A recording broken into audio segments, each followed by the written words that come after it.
My name is Zhong Shuxian and my matric number is BB231100546. Today, I would like to present about the individual assignment, the Akta Belia and Akta Belia Pindaan. First of all, let me introduce about Akta Belia. Akta Belia, Youth Societies and Youth Development Act 2007, also referred to as Act 66 Act, was created expressly to define the roles, responsibilities, and functions of young people and youth groups.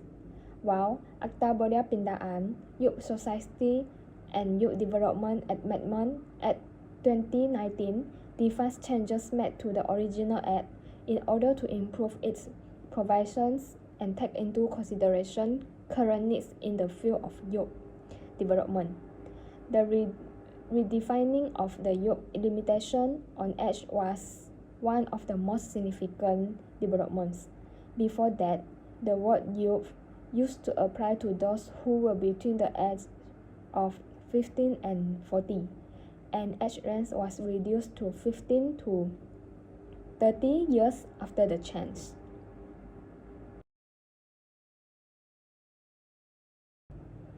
Next, how about the implications of amendment? So, here we have 4 implications. Firstly, redefinitions of youth age limit.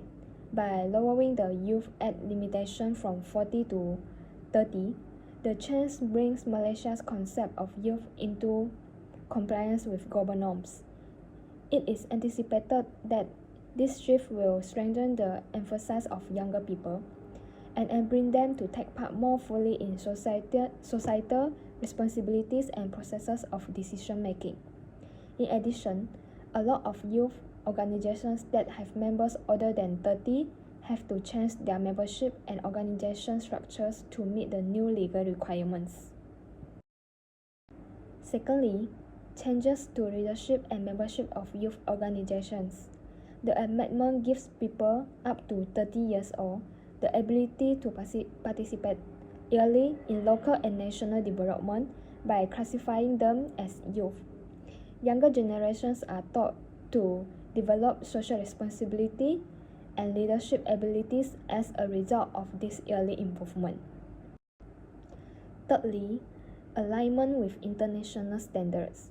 The amendment brings Malaysia's definitions of youth into line with international norms, including those established by the UN, 15 to 24 years old, and other organizations. By limiting the age range to 15 to 30, Malaysia aligns itself with nations that place a higher priority on targeted young development initiatives for younger demographics. By aligning with international standards, Malaysia set an example for neighboring nations with comparable youth demographics to follow. Last but not least, impact on youth development programs. To accommodate the new age group, youth development programs will need to be reorganized. This involves adjusting training, resources, and activities to match younger participants' interests and requirements. The government hopes that by reducing the age limit, more young people will take on leadership positions and develop a sense of maturity and responsibility. Youth programs that are more relevant and livelier to the interests and needs of a younger audience may result from this.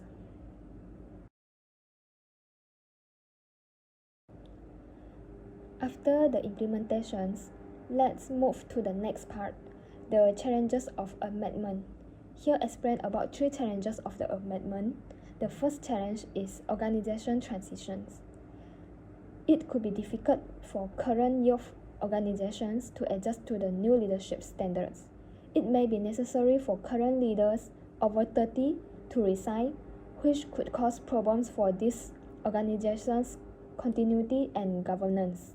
Many people in this age range may have trouble adjusting to mainstream adult platforms, particularly those who live in rural and underdeveloped places. Undeniable, the challenges also include the capacity building. The ability of younger leaders to successfully handle complicated organizations' responsibility may be questioned. Younger leaders might not have the management and decision-making experience needed. Organizations have to adjust to having fewer members, which could have an impact on their founding and influence. Lastly, cultural resistance. Age is strongly culturally connected to wisdom and authority in many civilizations, including Malaysia, because of conventional ideas about age and authority. Society may be hesitant to embrace younger leaders. From here, resistance to younger leaders assuming positions of authority may arise from the belief that older people should hold leadership positions. By facing these challenges, here are two recommendations to solve them. Firstly, enhancing inclusivity. The government should think about allowing young adults up to 35 years old to participate in youth activities. This change enables a more inclusive definition that captures the realities of contemporary youth experience by accommodating those who might still be in a transitional stage of their academic achievement or professions. On the other hand, through forums and consultations, stakeholder consultations can include a variety of young people in the policy-making process. By getting feedback from a range of young people, policies will be made to better represent their needs and goals. Next is promoting intergenerational collaboration. The government should let people between the ages of 31 to 40 to work as advisors, mentors, or honorary members in youth organizations. Younger people can gain from the insights of their elder counterparts by facilitating information transfer, skill development, and the exchange of best practices. Additionally, set up forums and workshops that allow young people of various ages to interact, exchange stories, and work together on projects. By promoting open communication, these forums can help generations respect and understand one another.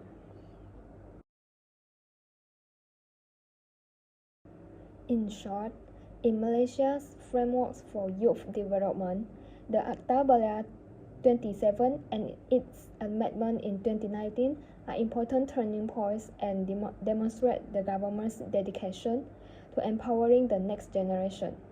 The Akta Belia and its amendment can be a transformative tool in fostering Malaysia's future generations of leaders, innovators, and changemakers by tracking these issues and embracing the potential. That's all from me. Thank you.